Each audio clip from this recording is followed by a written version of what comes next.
Welcome, everybody. I'm Jeff York. I'm the head of the Development Review Board for Jericho, and we're calling this meeting to order.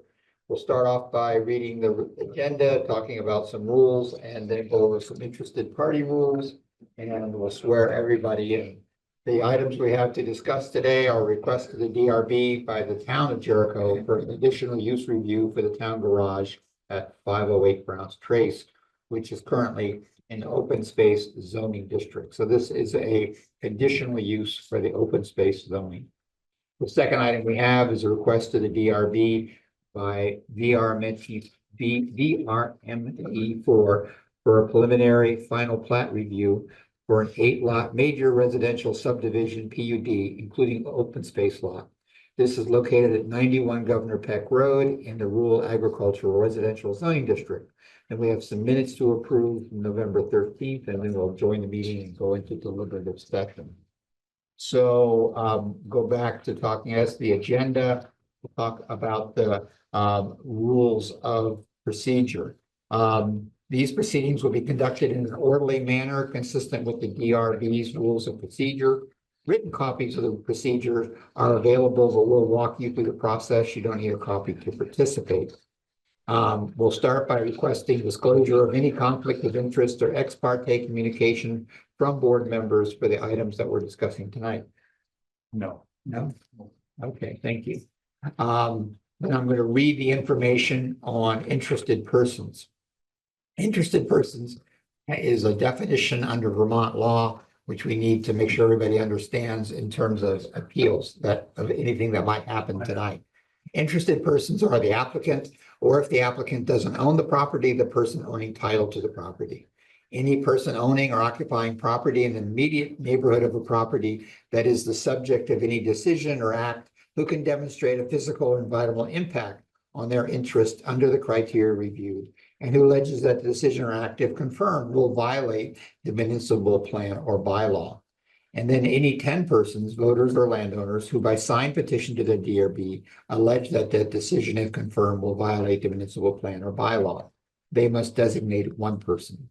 Though many people in the public may be interested in the zoning permit application, only statutorily defined interested persons may appeal a decision of a zoning officer or DRB. If you fail to make a timely appeal, they are bound by that decision. Only those interested persons who have participated in a DR proceeding may appeal. And that's why we ask everybody to sign in and leave your information. And if you're online, make sure that you forward to the moderator that same information so that we can define who is an interested person for that. If there would be an appeal of the work we do tonight, we do not determine who is an interested person. That is part of the process. So I am now going to read the oath for everybody who's going to give testimony tonight. I'll read the oath, and if you're going to give testimony, we ask you to say, "I do." I hereby swear that the evidence I give in the cause under consideration shall be the whole truth and nothing but the truth, under the pains and penalties of perjury. I do. All right, thank you. So the first item we have is the request by the town of Jericho for conditional use review. Go up. Nick is representing the Give town. us your names for the record. Yep, good evening. I'm Nick Boughton. I'm with Cross Consulting Engineers. I'm representing the town. So as the intro said, we are proposing, or the town is proposing, a new town garage maintenance facility at the same location where their current garage is located. It's 508 Browns Trace. I plan on going through this overall plan, just explain what the site looks like. I'll get into a little bit of the details, and then after that, if you have any questions, I'd be happy to go further into detail of any of the site features. I'll start by kind of explaining the site. Off to the right of the plan is the main gravel access drive. If you're familiar with the trails that are also on site, that's where the parking is for those trails. That just off the screen to the bottom is where the existing garage is located. And then the proposed site, which is all of the grayed out area, is currently used as a gravel stockpile area.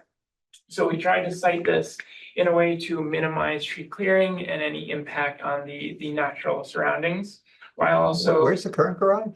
it's just off the screen. It's over in this area, Jeff. Yeah. I can pull up an aerial if you want me to. Yeah, I would just orient me. Bear with me. If you have the staff report in front of you, there's a good aerial on that. I don't know if you have access to that.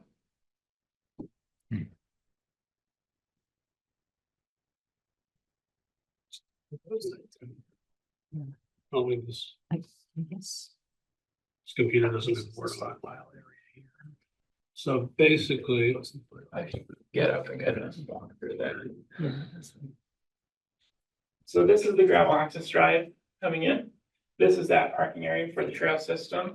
Okay, The current garage is in this cleared area, and this is the gravel stockpile area where we're proposing the new garage.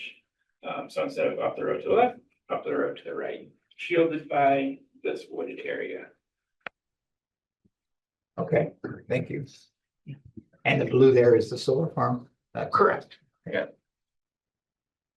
And this project isn't changing anything with the solar farm, that's proposed to stay as is. So as we move into the site, as Chris brings the plan back up, we're proposing a gravel maneuvering area out in front of the garage and a gravel parking area to the south of the garage. So that's on the right-hand side of the building, as well as a concrete apron out front. The only parking spot that's not gravel is the ADA space, because a ADA space cannot be gravel.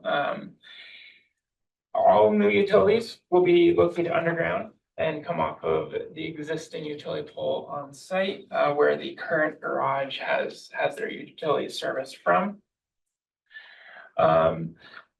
Moving down on the screen, you'll see a stormwater treatment system and an in-ground wastewater treatment system. The stormwater treatment system is a in-ground filtering system, so all stormwater runoff for the 1 inch and 1 year storm will be infiltrated.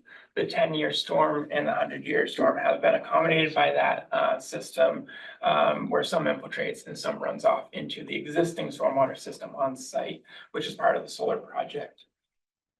The wastewater system is an in-ground soil-based system. For treatment on site, there's a septic tank located just to the right off of the parking area. It's kind of hard to see on this blow up. And then the other aspect of the wastewater system is there will be a holding tank on the opposite side of the garage for the wash bay.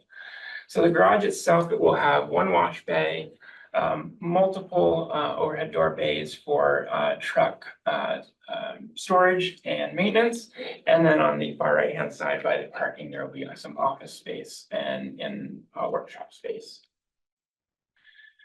Moving on to lighting. There are no yard lights being proposed. All lighting will be wall packs mounted to the building itself, and all fixtures being specified meet the dark sky standards. So they're down shielded. One item that was brought up in the staff report that I want to touch on is the hazardous materials and storage of those. There will be no increase or change in the hazardous materials stored on site. It's all the same that's there now with the current garage, mainly fuel oil and calcium chloride. They're all in containments and inspected and monitored by the state. All the employees there are trained in how to deal with them. So you're not gonna be handling them up here? They will move up here.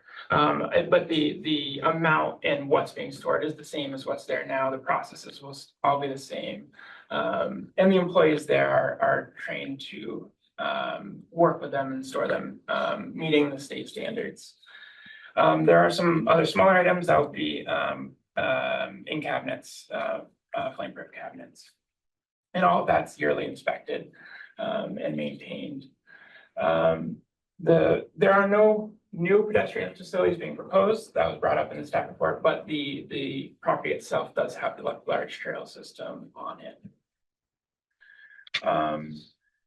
I think the last site item to talk about is there will be a drilled well proposed, which is north of the building, and that'll be the new water service for the facility.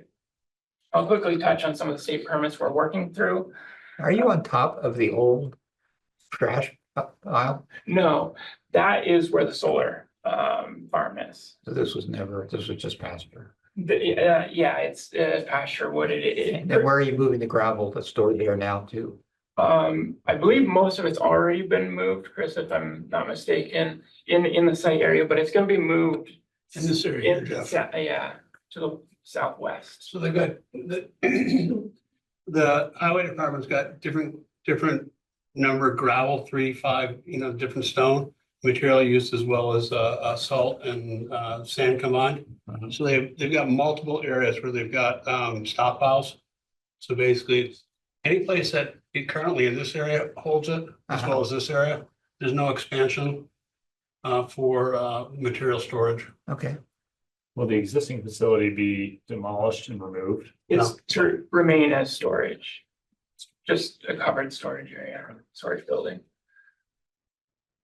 So real quick, the state permits, stormwater 9050 permit, that's gonna be covered by the infiltration basin. The construction general, stormwater discharge permit, a draft permit has already been issued, it's in public comment. It's a low risk site, so it'll be handled by the low risk handbook, minimizing the amount of exposed soil and silt fence and those measures. The water supply wastewater permit, we've received comments, we're working through those. Nothing major Are there. you running with complications because the groundwater was contaminated around that whole area and all the neighboring wells had been tested for years? I don't know if you're still doing it or not. I believe the monitoring's done, if I'm, but it hasn't come up in any of our You state people- reviews yet. It's not on, yeah, Yeah, they could. it's on a hazardous waste site. It is a hazardous waste site. Yeah, so they're acknowledging that, Mhm. just to be careful drilling, Yeah. that's all. Yeah, it is noted as a, Different methods, yeah. Yeah. Yep. we have a jurisdictional opinion that we're exempt from Act 250. Wetlands was cleared for our work area, and the fire safety permit will be submitted soon for the building, so. So that's the general overview of the project. Happy to answer any additional questions. I have two questions. Is there any thought about putting solar panels on the roof? Couldn't tell what the orientation of the roof was. There aren't solar panels proposed currently. The building could take them, but the site itself already has a large solar farm Right. on it. And the other thing is I assume that you're gonna be, vehicles will be washed in, so what kind of drainage is in place to make sure that caustic stuff doesn't go into the soil? There's trench drains within the wash bay itself, so none of that flows out, and it goes into a holding tank, which is on the there's a trench drain right down the middle of the wash bay, goes into a holding tank, that's taken off site when the holding tank is filled up. Thank you. What's the size of that holding tank? 3,500 gallons is what we're at right now. is this building visible from any other property? No, it's shielded entirely on its southeast side, the wooded area. You cannot see it from anywhere on the road. And then there's another tree line to the west that shields where it's gonna be.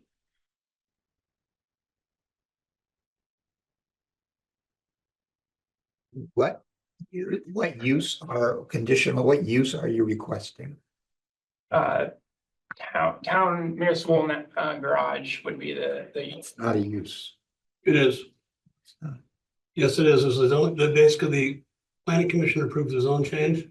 The select board held their first meeting and approved it. And so basically, it's in a standing regulation. It hasn't been amended in the new regulations because when the select board finishes their second hearing, then it would go 20 days afterward. If nobody appeals it, then it would go basically become law and be incorporated into the regulations.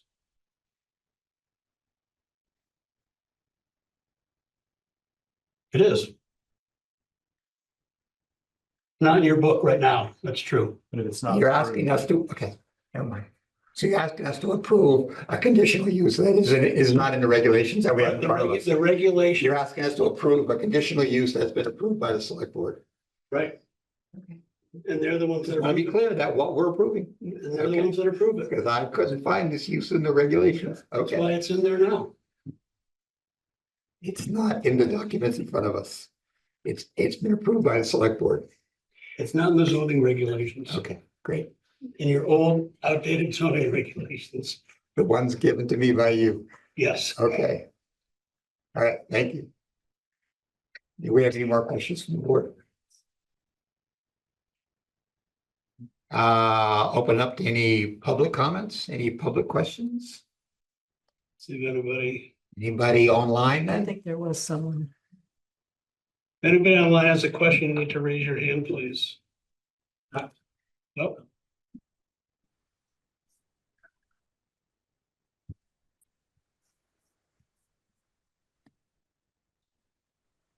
Wayne's got a question. Go ahead. I have Wayne Howe, formerly on the select board, following up on this building committee till its completion. And I just want to emphasize again that when you're on the site where it's going to be built, you can see nothing. You can see no other houses. I'm not even sure you can see you can probably see the old shed, but barely. And I think this is the there's minimal impact where it has been sited. If you've ever gone up to the farm, the solar farm, right before you go down into the solar farm is this flattish area. Pasture would be too generous a word for what it looks like now, but that's the siting, and the lighting was really taken into account, as Phil's question point just raised about the runoff from the wash bay. That's been accounted for, so tried to be really mindful of those issues. Thanks. Thank you, Wayne. No question. Just looking at the site plan again, Mhm. the building itself does not have gutters for water retention on that northern side. It's just hard to tell from the plan. Does it look like did you swale that out Yeah. backside? Yeah, so To it's a manage the water runoff off the building? Yeah, it's a shed roof off the back, and then there's a swale that runs around the building to the north and south side where catch basins pick up the water, and then a storm drain system brings it to the infiltration system. Can you just bring up the front out the architectural drawing of the front of the building? Okay.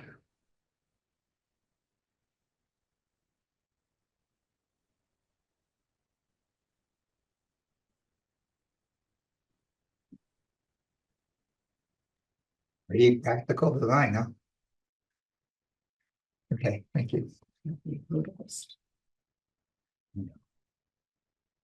Okay, if there's nothing else, anything else from the board?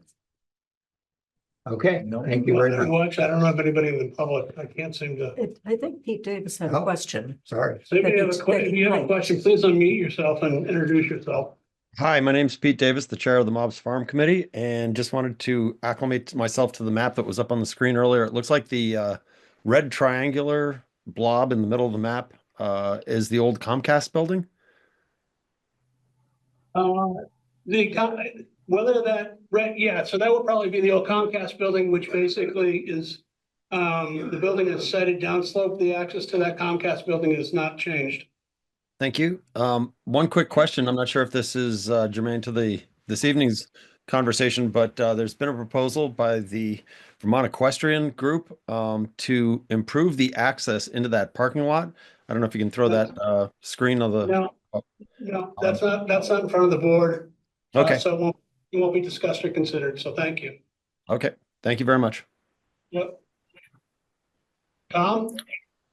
Yes, pardon me for arriving late, but I did want to address the lighting issue as to whether or not the design is going to incorporate motion detectors so that lights aren't necessarily on at night unless they're needed. And one of my colleagues on the Conservation Commission was also concerned about lighting intensity or wavelengths to be employed, and we're just trying to look for a minimal impact on wildlife that do use the area when nobody's looking.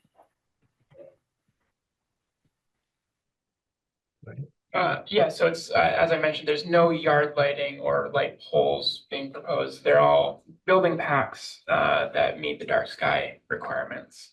As for the motion sensor, Today, there's been no discussion on motion sensor lighting, Tom, for the building.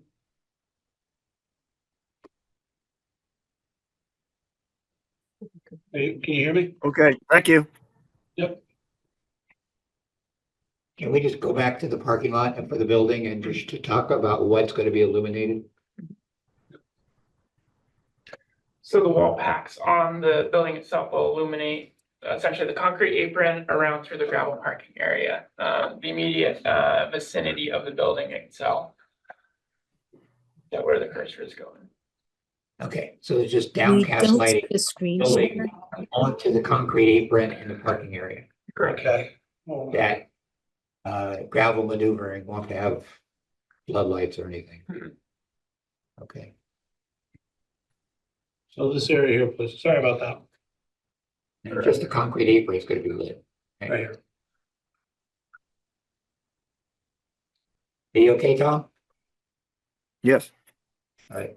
Is that tree line that's to the southwest, is that primarily deciduous or is it? Are there evergreens through there? Just thinking about that full elevation being illuminated, even as downcast. I'm just thinking again at the staff note site plan and.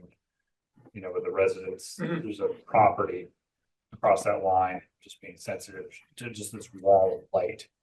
Yeah, so it's a mixture of trees. It's primarily evergreen on that hill, but also the building itself is set down at a lower elevation. There's kind of the ground goes up where those trees are. So you do have a little bit of elevation helping as well. So in this area here, the one Pete asked about the Comcast building, it's on a knoll, so there's a rise. There's probably an elevation change, probably about 25 feet from the finished floor to the finished floor for the Comcast building. So there's a knob up there. So where the building's oriented, just. The north building's going to be in here, yeah. So for the property that's the southwest, that green dot, you know, is that down the hill? That's Or- down the hill. This is a line of evergreen trees to No, to the left. the left here. Yeah, because the building, the lights are really. I think facing that's- that way. Yeah, this is pretty heavily deciduous trees Okay. in this area. They're probably a mix of conifers, and I think there's an elevation change from here going this way. That's the Wilcox property, and they have a new ski tow in there that's lit. So I don't think they're and there's, to your point, a lot of deciduous, a lot of coniferous species that are going to block light from the construction. Okay, thank you. Okay. Is there anything else? All right, thank you very much. Thank you.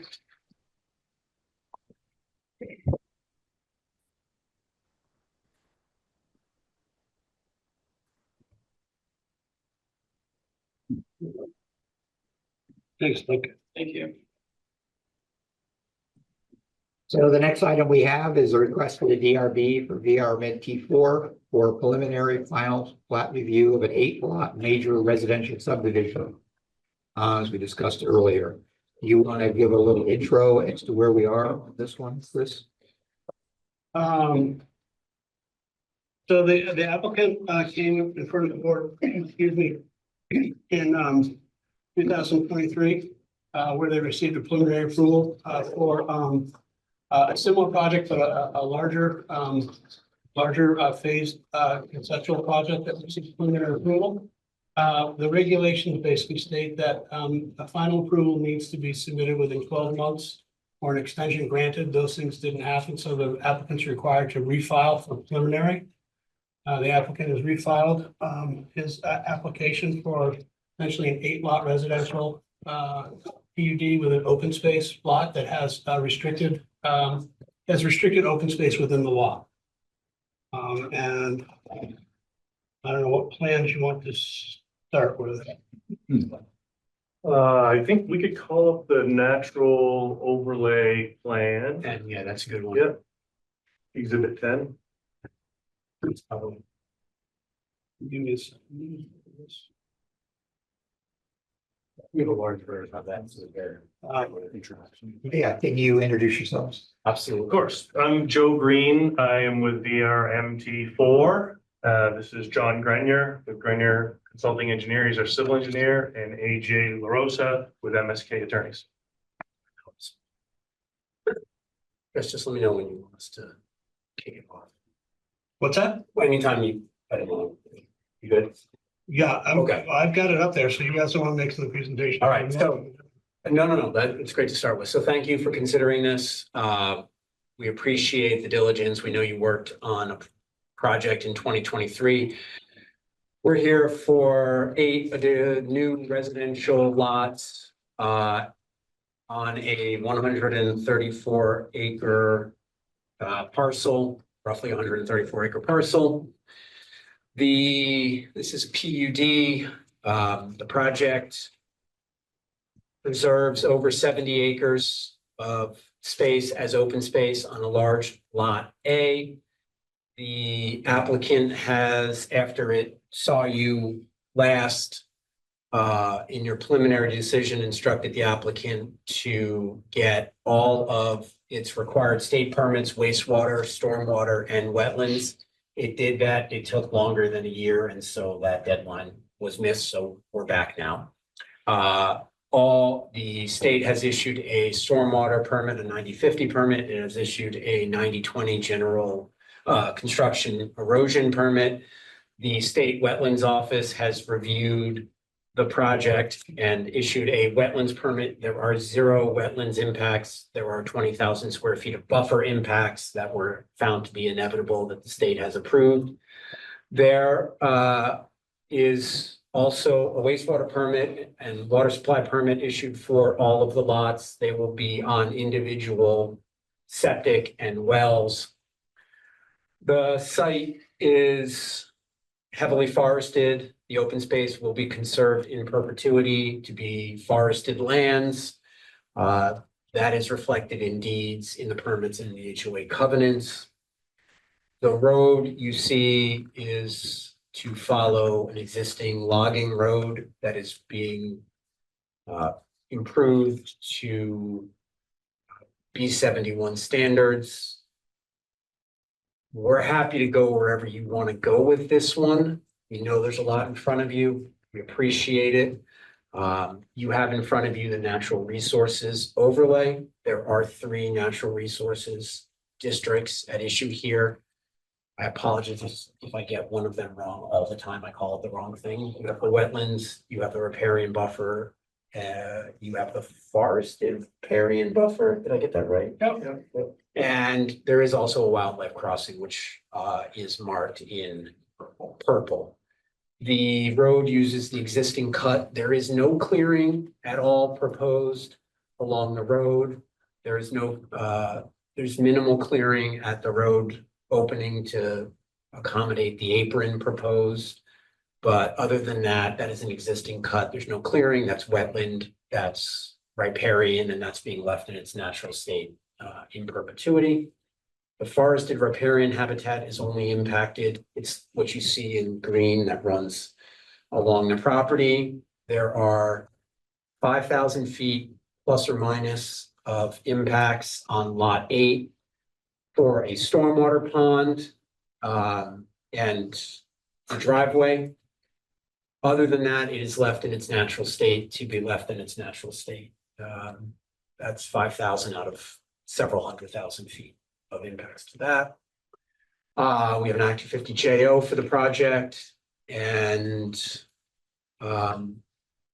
we are here to answer whatever you want to know and take it wherever you want to go, Chair. Let's start with the wildlife. Let's start with the wetlands. Let's look at some of the details of what's been defined on the wetlands. Sure. Okay. John Grenier, our engineer, may be best for that. So Okay. if you may. You want a different plan, John, or you?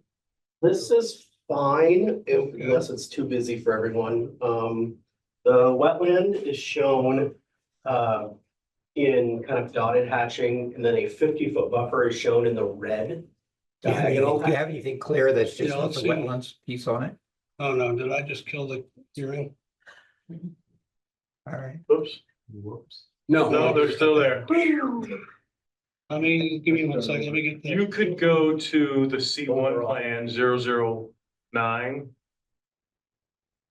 That might be cleaner. Aaron, if you zoom in, that's it. We, You know, it also would help if I open. There's a hard copy. too. Hard copy might help too.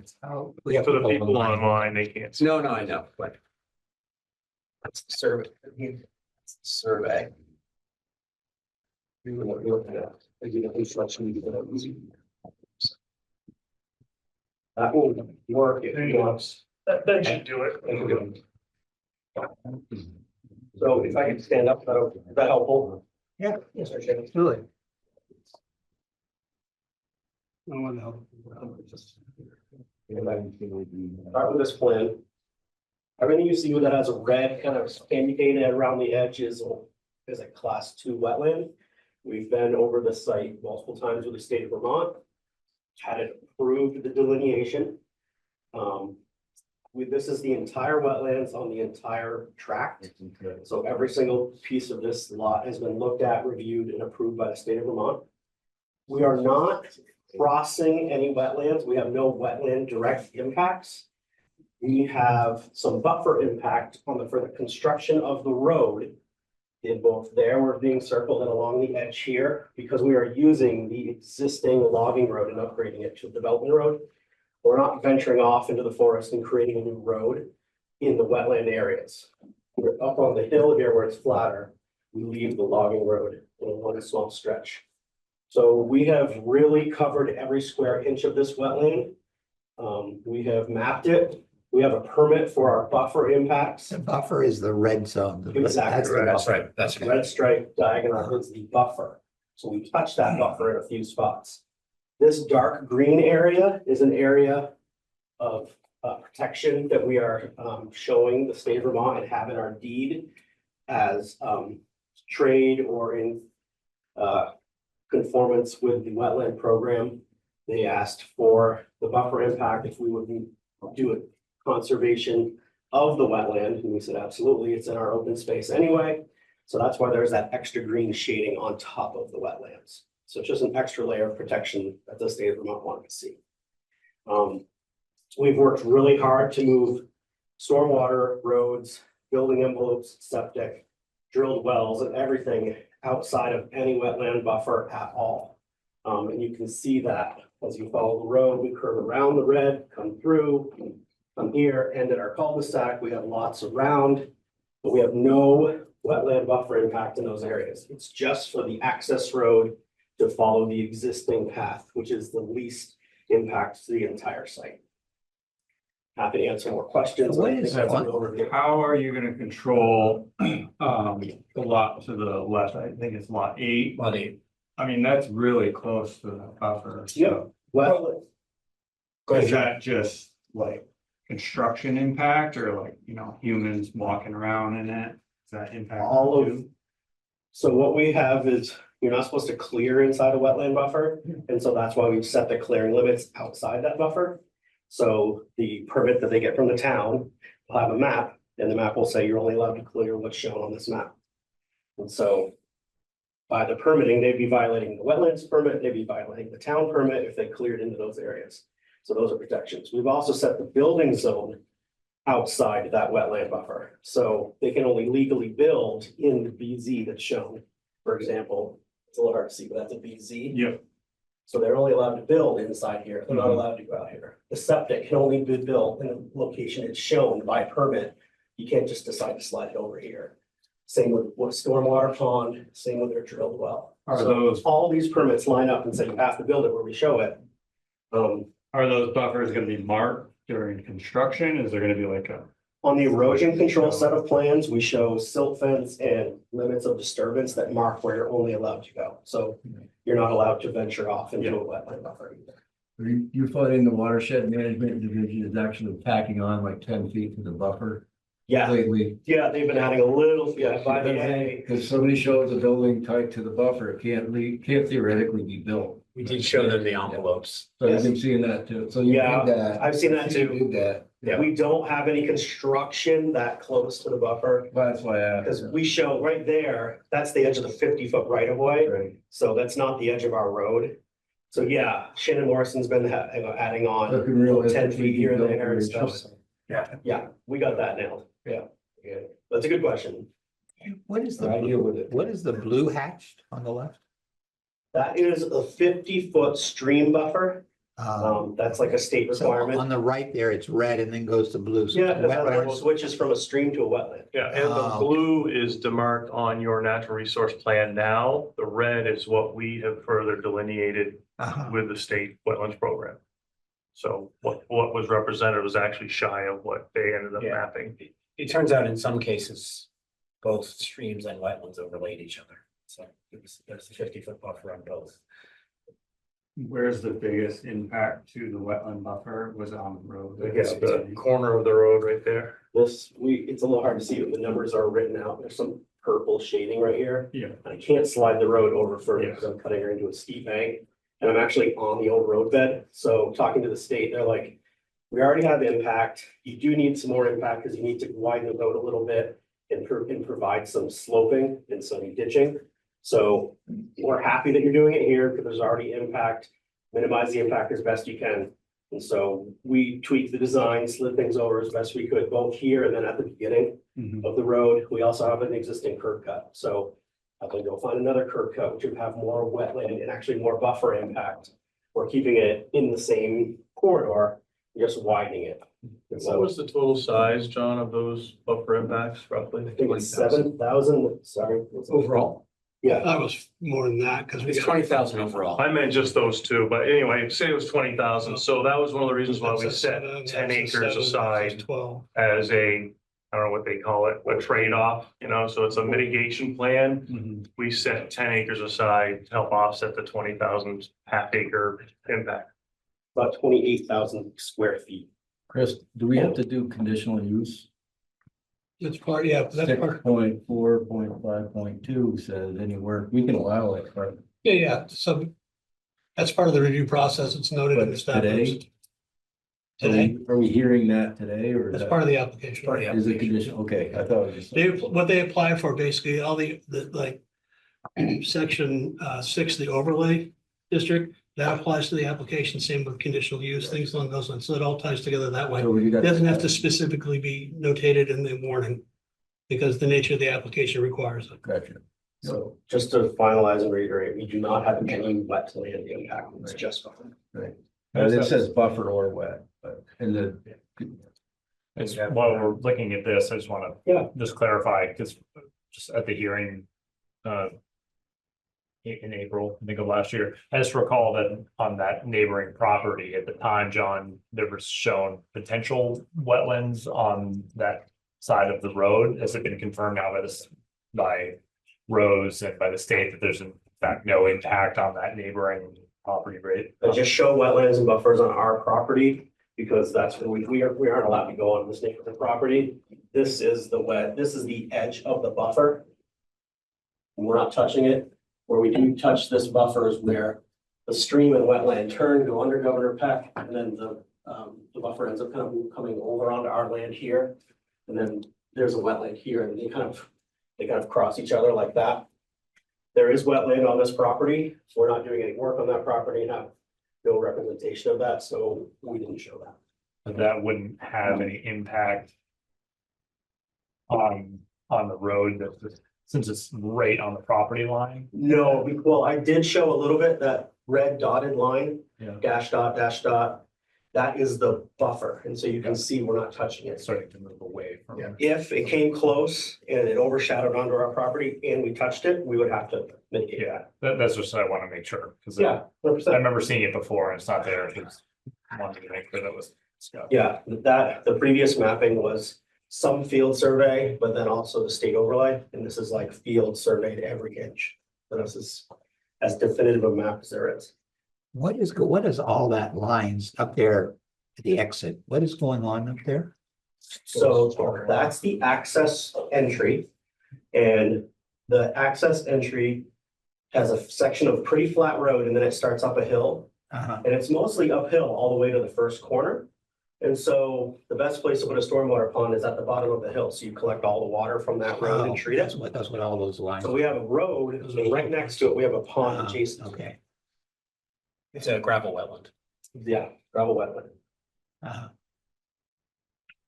Okay, you want to talk to us about the wildlife corridors? Sure. Relatively large wildlife corridor across the entire area. I think the staff report probably has something good. Mr. Flynn's staff report has a pretty good image of it. This is overlaid with it too. The wildlife corridor. Cross. And is a crossing the road.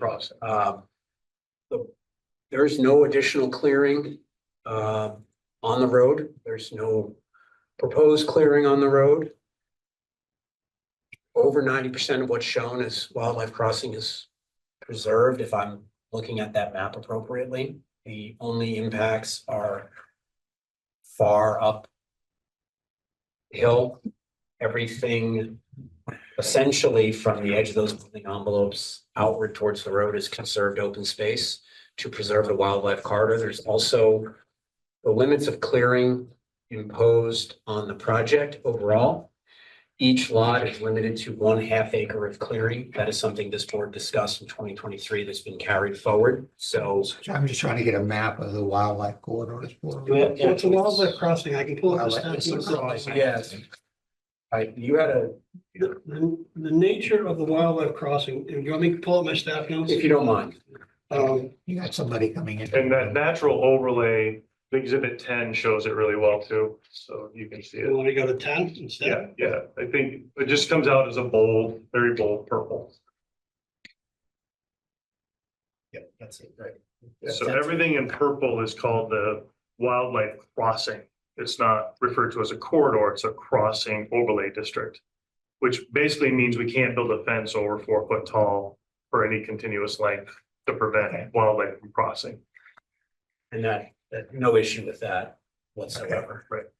If the board finds in the affirmative, that basically, will there be a condition that covers the wildlife road crossing? It's an easy bar to get over, as it would be.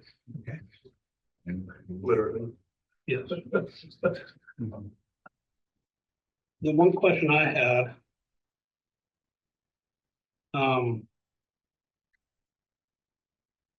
Probably more for you, John, is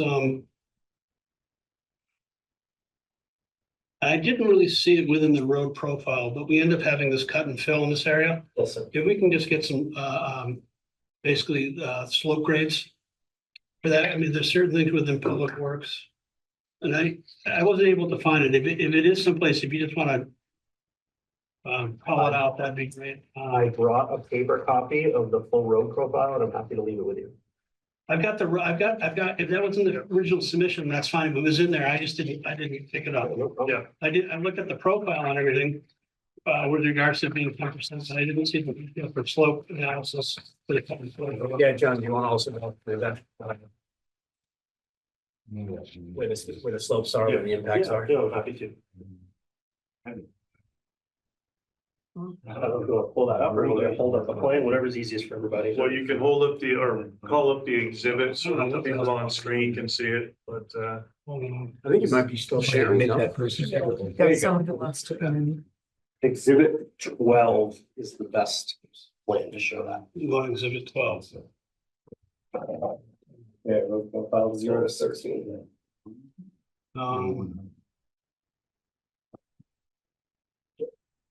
There's another profile, but it's up on the plateau and like the whole grade changes just a few feet, so it doesn't really show much action.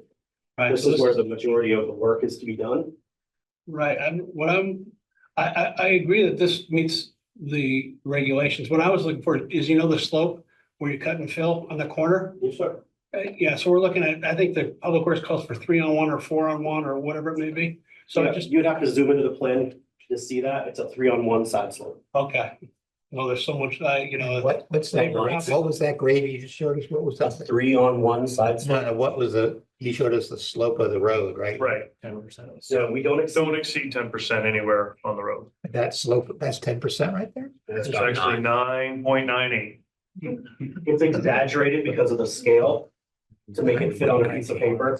It's not an equal scale. It's not 1 to 50 horizontal and 1 to 50 vertical. If it was stretched out, it would look less. Several hundred feet long. Nice job. So to get Nice job. to get the answer to my question, I gotta zoom in right here, John, right? That'll tell me, and give me a note. Yeah, and honestly, if you would like a blow up sheet of this road on that corner, I'm happy to provide. Yeah, that'd be great. If we can get any of that sort of the cut and fill for the road area, just so we have it for a record, because it's gonna be a lot easier to. Make sure it's built right too. Have you spoken with the fire department about the turnaround and everything that meets their regulations? It exceeds it actually, so. We did ask them for some minor relief on the slope issue, especially at the bottom of the hill.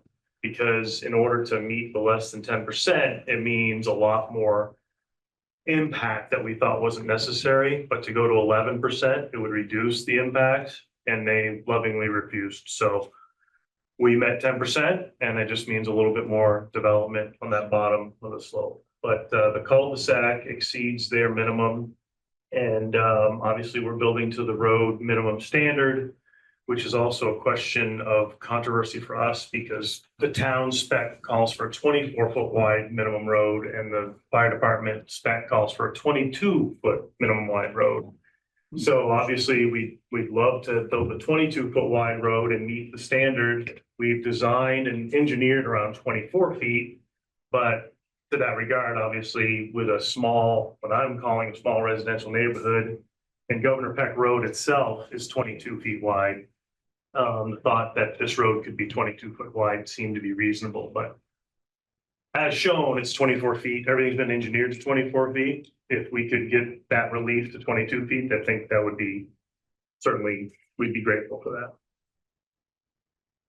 So DRB doesn't have that authority. You'd have to go to the select board to ask for that. So is. 24. Yeah, so so they have the ability to waive public works spec requirements. So I thought the regulation was 22 feet wide with 2-foot shoulders for gravel. It is. Yeah. For the fire department spec, but the town spec is 24 feet with 2 feet for gravel. Okay. Yeah, and that's why it's for us, it's kind of like, okay, which one are we designing to? So. To be safe, we designed. So we designed the 20 specification, we stayed at below 10%. Yeah. If you have any comments or if you have any comments from those of Jericho Make it Fire wider Department, you than can forward those on, because we received no communication with regards to anything from them on this. This was back and forth, I think. If you don't have. I would gladly share the email thread that we've had with them. It's 3 years worth of back and forth, and the last correspondence we had, we requested something from them in August, and we just didn't get an answer, which was fine. Again, all we've tried to do is accommodate their requests for whatever they've asked for. Can you bring up what that just shows, just the lot boundaries? Yep, that's the plat. That was the exhibit 006. I have a paper copy if you want to Was see. there. You had it in the plans, so the first one. Yeah, up at the top, there you go.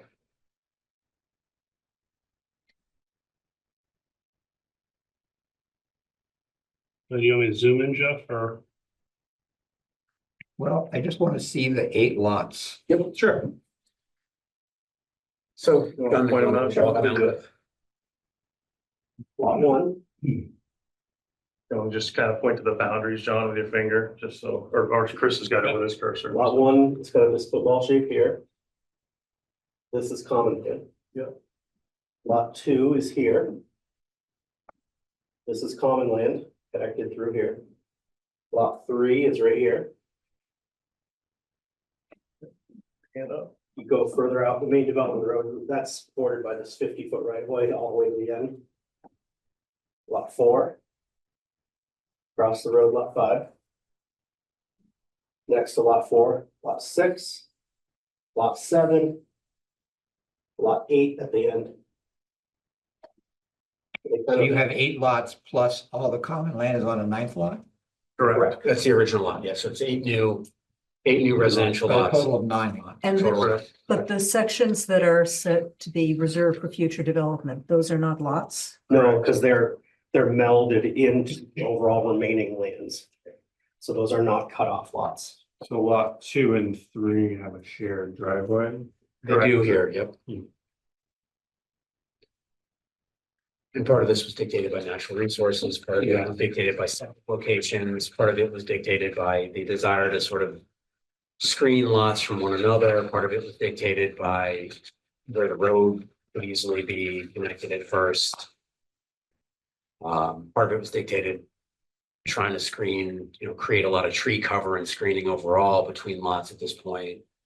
Where the open space was, which is, so just because it's there, that entire, if you zoom out, you'll see it, but that entire hashed area is all 70+ acres of open space lands to be preserved. And the deeds for these all reflect that that's open space reserved for active forestry, recreational purposes. There is a small trail corridor proposed that connects to this Sunset Ridge. that allows To the people east. to walk up, connect to the road, Trailings.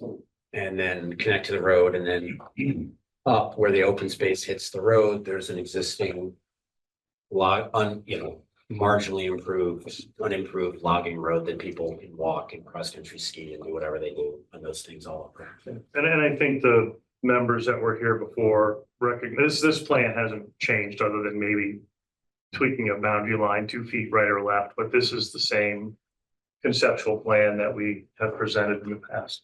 I just wanted to, for people on, No, it's great. online to have a clear view of what the lots are, we get so familiar with these lots, but. So as opens, as you're describing, AJ, that it's preserved as open space is, I don't know if it's just the verbiage that's confusing that says reserved for future development. No.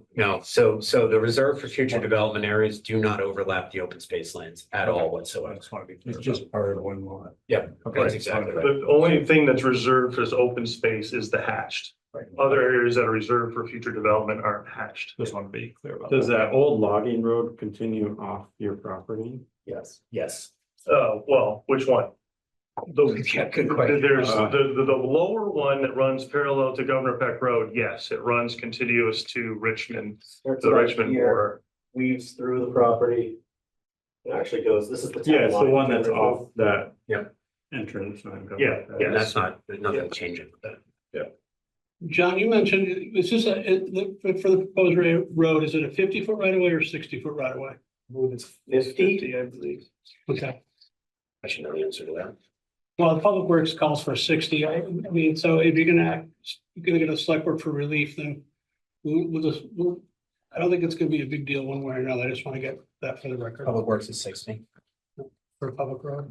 I was thinking, Private road built to a public spec, yes. Okay. I was thinking that what the prospect of the landowners eventually wanting to petition the town like they always do. To take over a road of this length and expense. Are you setting yourself up? So they wouldn't be able to do that? 100%. That's why we're building it to the town spec. So we're building it as though town. Well, that's why I said, he said 60 feet versus 50 feet, 22 feet versus 24, yeah. Because we had he and I had a discussion recently about. It's your question to me. Where's the I know, question? no, I'm just saying that I see it coming, people are just the expense of this, maintaining this road, that somebody's gonna get the idea that they're gonna wanna have it taken over. And they can petition the town as long as it meets everything. Now, I'll note that the decks and covenants do demonstrate that the right of way could be expanded up to 60 feet in any location. That won't affect any of the open space, remember lot size part. Nope. Okay, good. I thought that this notation was in there and it Thinking is in the ahead, decks and that's covenants. good. Yeah, this looks like it's gonna be a costly road.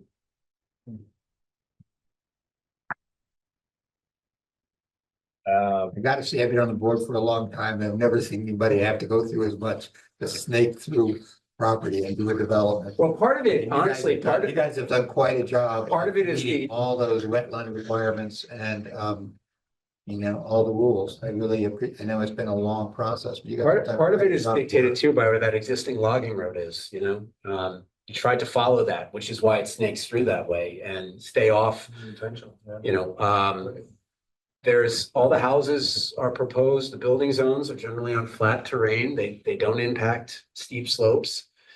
You know, there's a number of criteria, lighting, the covenants require, all houses, we're not proposing to construct the houses, but the houses would be constructed with downcast shielded lighting, not to project light elsewhere outside of the, house envelope.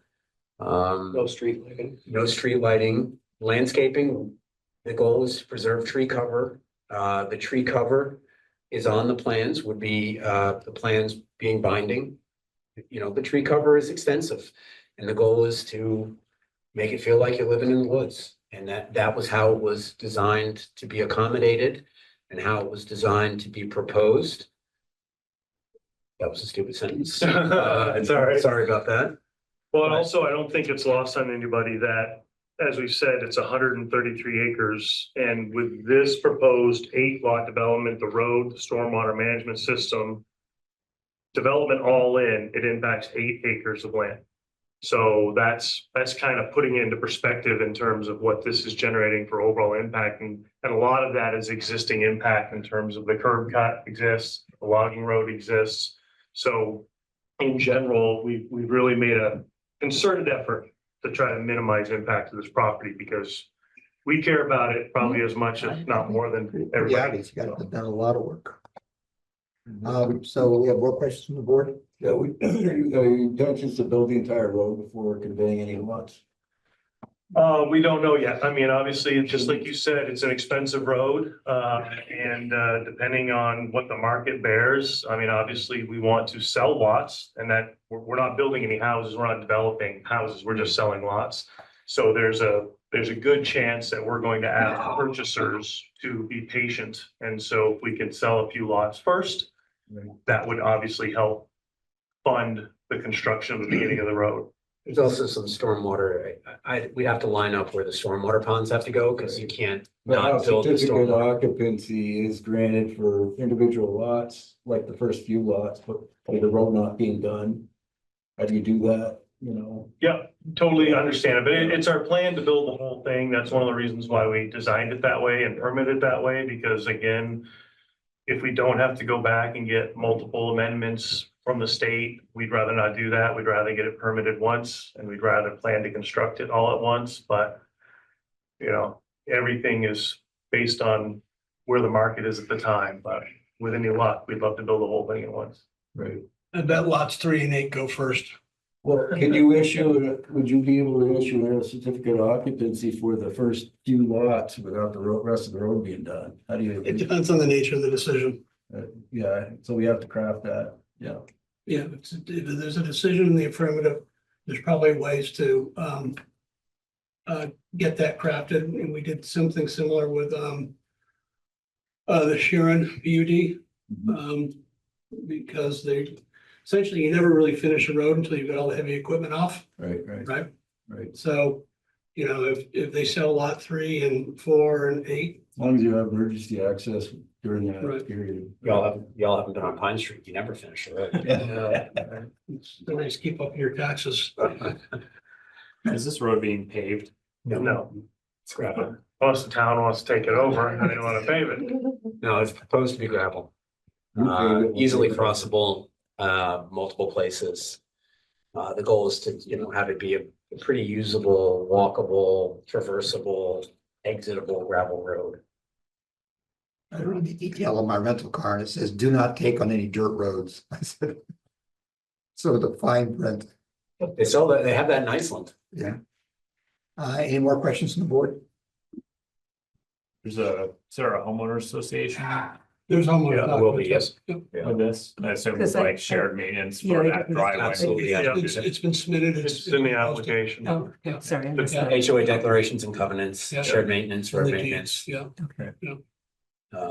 Clearing limits. Clearing limits are specific in there. That was something that we wanted to make expressly clear, that it's 1/2 acre per lot clearing limit. So that it's not just the town that has to enforce that, but the HOA itself has reciprocal enforcement capabilities for that, because we think one of the selling points, frankly, of the development is that you're not gonna see your neighbor. I would like to see some kind of demarcation of the wetland buffer. With stones or rocks or something that, once the house is built, people still know that that's the edge. Can can I give a friendly amendment that within a building zone or adjacent to a building zone, because there's thousands of feet of wetland buffer, like. No, yeah, right, just within the house, next to the housing envelope. Are you talking about flagging it during No, construction, I'm talking Jeff, about or? putting boulders there, Yeah, Oh, rock oh, or something. okay. rocks or something there that, The because state- otherwise you get a lot of creep. Yeah, sure. State often. Have a good day with your chainsaw and get a little bigger lawn. Yeah. You have to demarcate it. Well, fencing. I don't know if that was a condition of the wetlands permit, but we did receive the wetlands They permit and the try, stormwater when permit. you want a permit, they try to. When you're developing in the area of a wetland buffer, they do ask for permanent demarcation. This was very rural, given the impact just being on the road, and they knew that we could only build to limits of the road, so they didn't put in there They a let it go. permanent demarcation. If we wanted something on lot 8, lot 5, I think that makes sense. Beyond that, there really isn't any. I'm really okay with it just being on lot 8 and lot 5, but Okay. since you're right up against those wetlands. Just for those road contractors. So, And where the road is though, there's the silt fencing along the entire road on the wetland. Yeah, roads don't move. Yards move. Yards move, yeah, lawns move, that's true. Yards move. in the past, we've seen wetlands basically offer, whether it's fencing, boulders, or even bluebird nests Yeah. to mark the edge. So basically, I'm not on my ride mower Any three. going any further than I need to go. No, and again, I don't know if that's on the individual property owner when they come to you for a zoning permit to develop, but we can certainly We can figure out. include it in our, That's covenant, HOA, HOA, that or kind of anything we thing, need, for sure. or as a permit condition. or in for the any development, deed, yeah. whatever, that's fine. The most important thing is when lots are conveyed, that the owner actually sees all the plans, a lot of times they don't. Yeah, there will be a plan set, since it's an HOA, there's an official plan set that comes with that we'll reference in the final. Make them look at it. And this project has actually created those plans, so we will give them to them, yeah. Especially considering the small building area. Yep. That's been restricted. Like the one on our road we did not long ago. Yeah. Where was the power located? Power will be It's coming in from Governor Peck Road, and it's all gonna be buried under the new road, the road. power and The telecommunications. road right of way specifically includes, thanks to the Vermont Supreme Court, now you have to say it, it includes all utilities. The Vermont Electric agreement, I can't remember. Vermont Electric. Yeah, and there's an ability to serve letter in our application. Oh, I know they got. Well, it's funny because that line is almost literally at our driveway where it goes from Green Mountain Power to Vermont Electric. So we went back and forth with both of them for a couple of months to say, you own it, no, you own it, no, you own it, no. We finally, Vermont Electric owns it. Okay, Chris, do you have something else? Any questions else you'd like to have? No, I haven't really, excuse me, I appreciate the responses to staff notes that I was provided today. I got a quick look at them. It does, answer questions that were, either not answered or I wasn't gonna venture a guess, so, thank you for that. I haven't really been able to, dive deep into them, compare them to, the copies of plans and things like that, just to line them up to confirm, okay, everything's compliant or not compliant, or have had any questions. And I wouldn't have expected you to do that all in 5 hours, I just wanted to have it out. And so basically what the board, for me to answer these things, you'd have to continue the public hearing. I mean, I can't really offer things, but you guys are the decision makers and you need to decide, is that important? Is that not important? We also have basically, it's one for preliminary and final. In the past, anytime we've warned a project like this, basically the DRB is broken into two. They made a preliminary decision and then basically warned a public final hearing. So that's another thing you guys should sort of noodle on or decide. I think we need to hear from the public. But beyond that, it is a thorough application. It does have a lot of information. It needs to have a lot of information for the nature of the application and the site. I haven't cross-referenced or confirmed everything that I raised in my staff notes from the answers, but it definitely gets rid of a lot of grayness that I had before. If that makes sense. Okay. Come back to that. Let's go ahead and, there's only one person. Do you have any comments? No. Okay, and we'll go to people online. Anybody want to raise their hand to ask a question?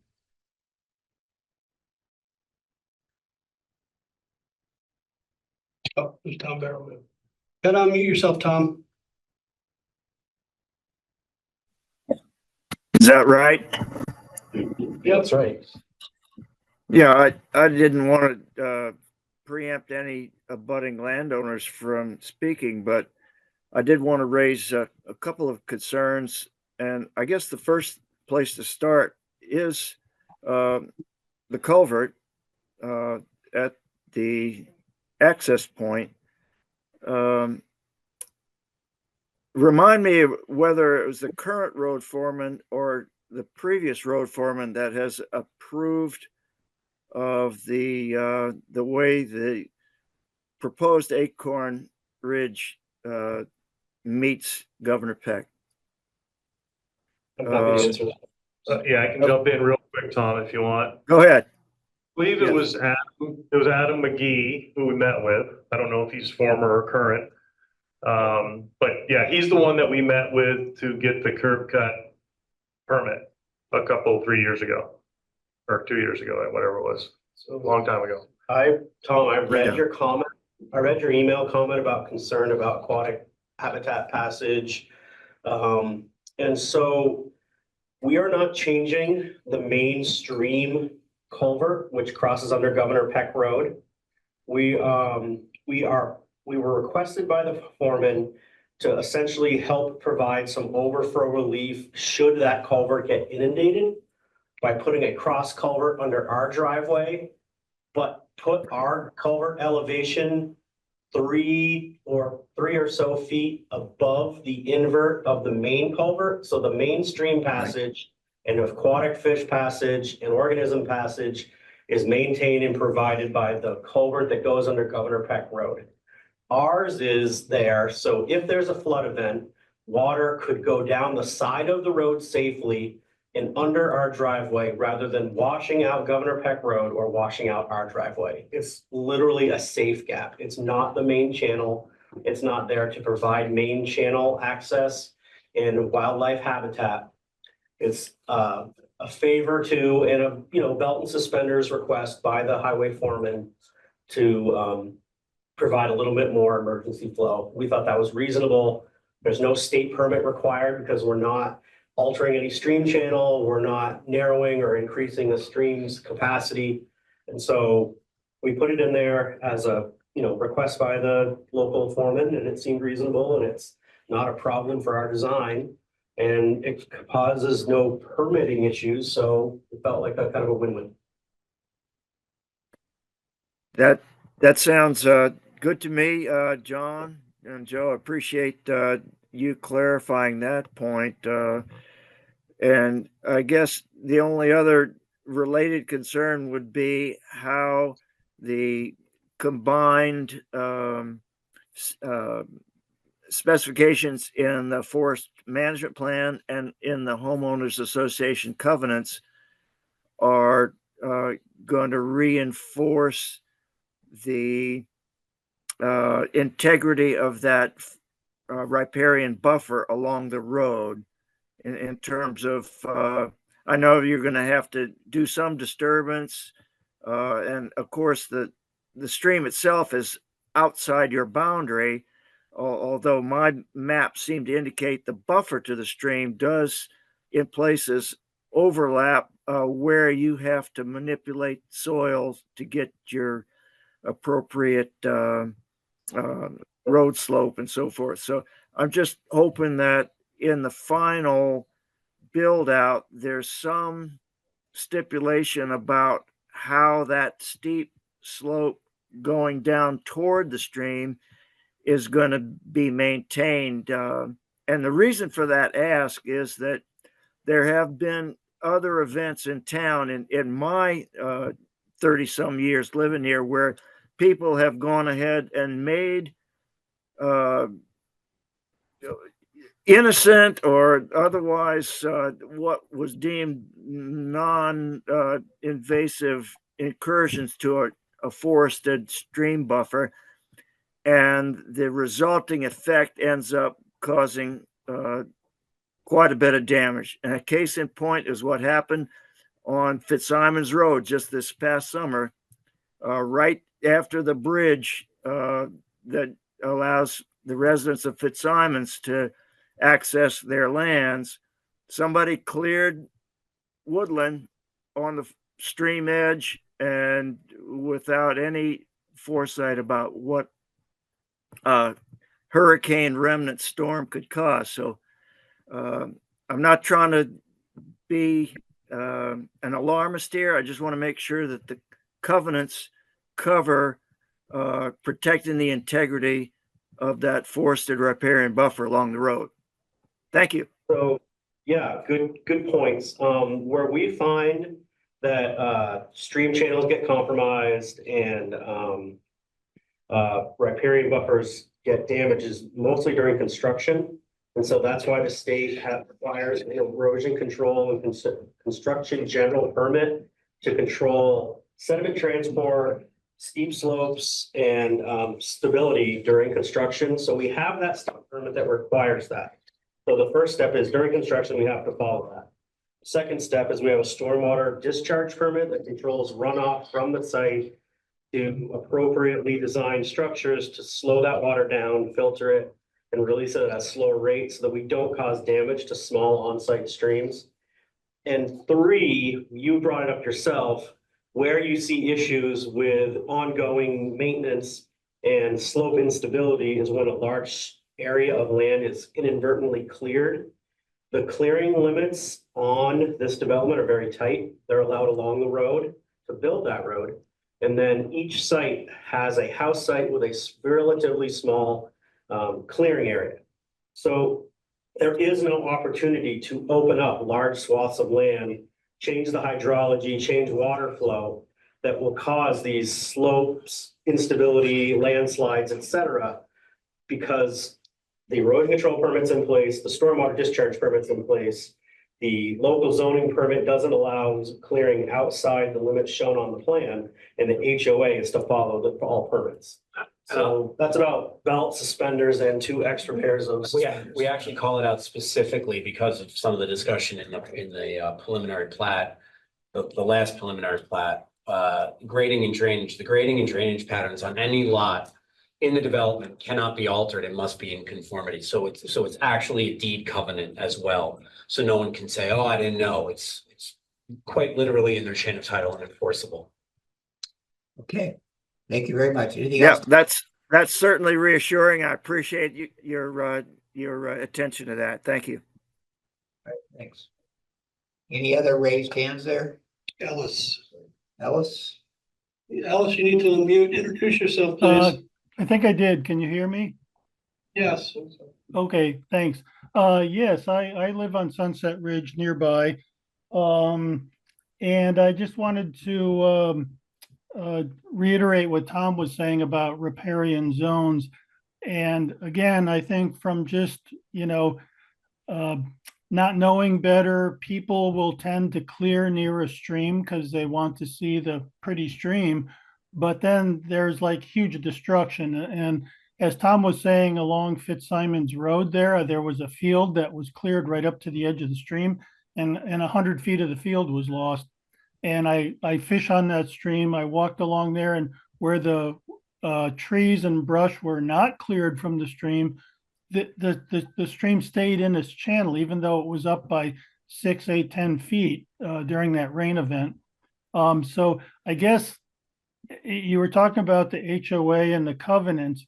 Is there something that says that at this limit you cannot clear brush or trees to look at the stream that's nearby? I mean, is that going to be in the HOA and in the deed? I mean, is that?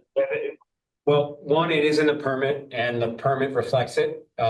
Every deed reflects that it is subject to the conditions of any issued permit, including the plans, which show no clearing near any riparian buffer, and there is a limit of clearing specifically placed on that.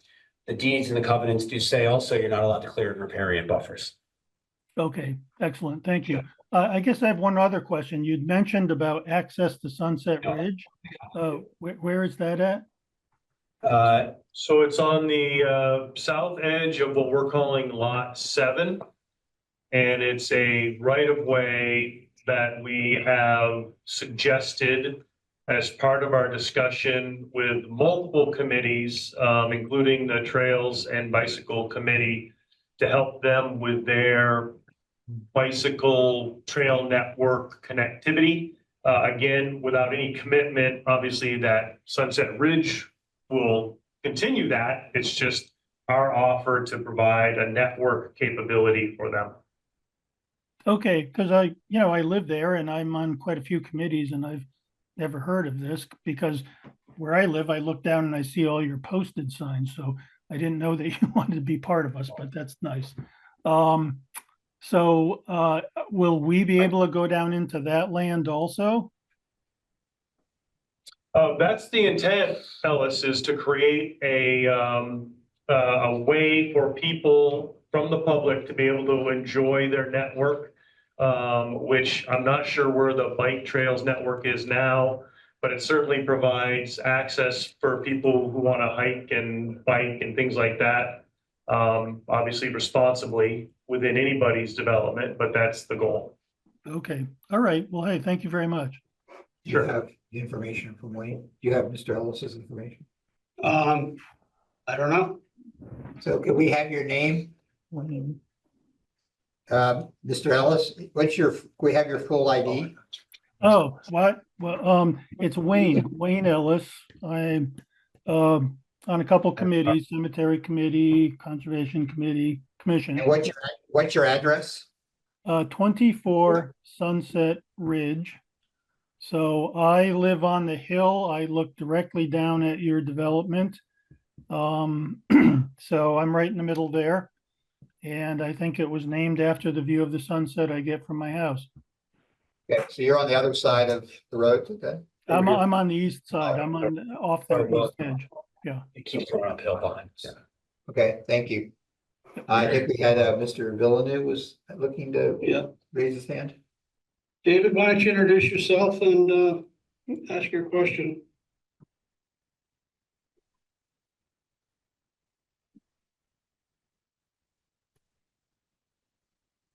David?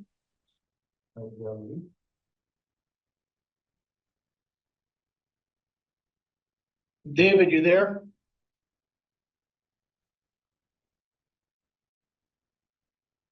Okay, any more questions from the board?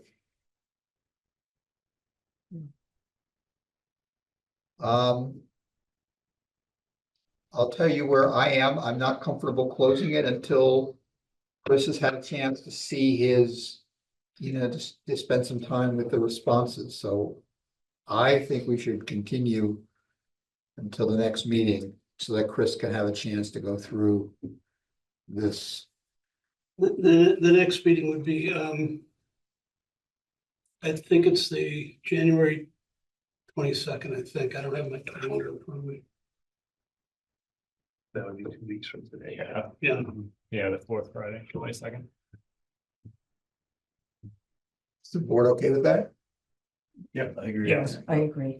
So you need. I mean, it was a very thorough response, but By all means, we expected you to take the time you need to read it. I sit in your shoes, so I would do nothing different.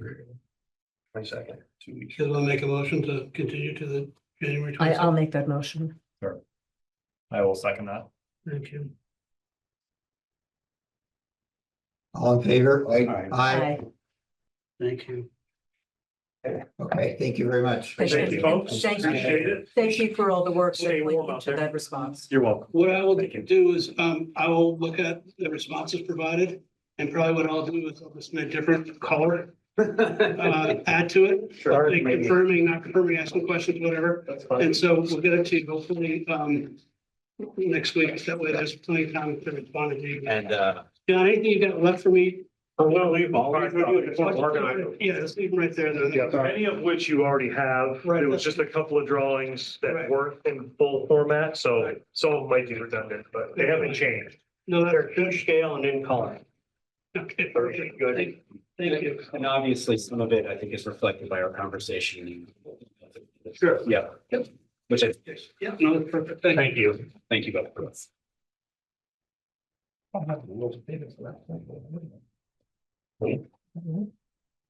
You're not gonna get a lot of- Yeah. You probably double screens at home.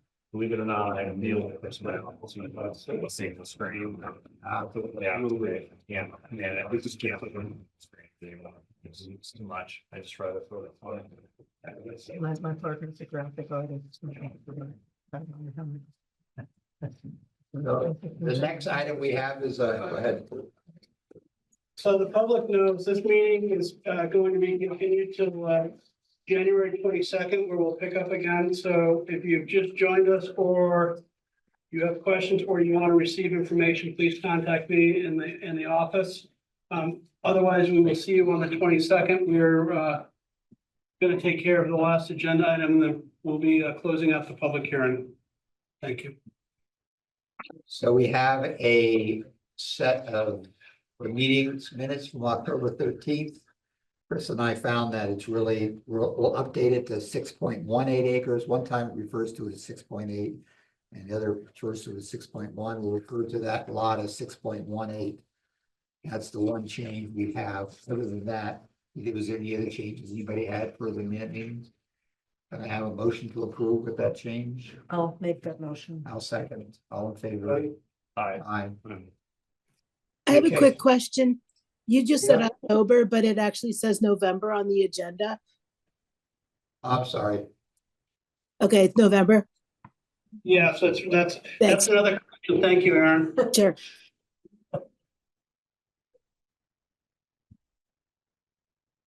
I'm tired. I'll see all the ones just blew together. Thanks.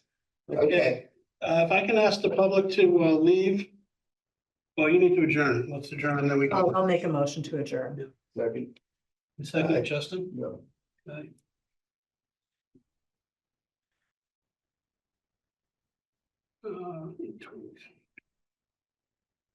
Okay.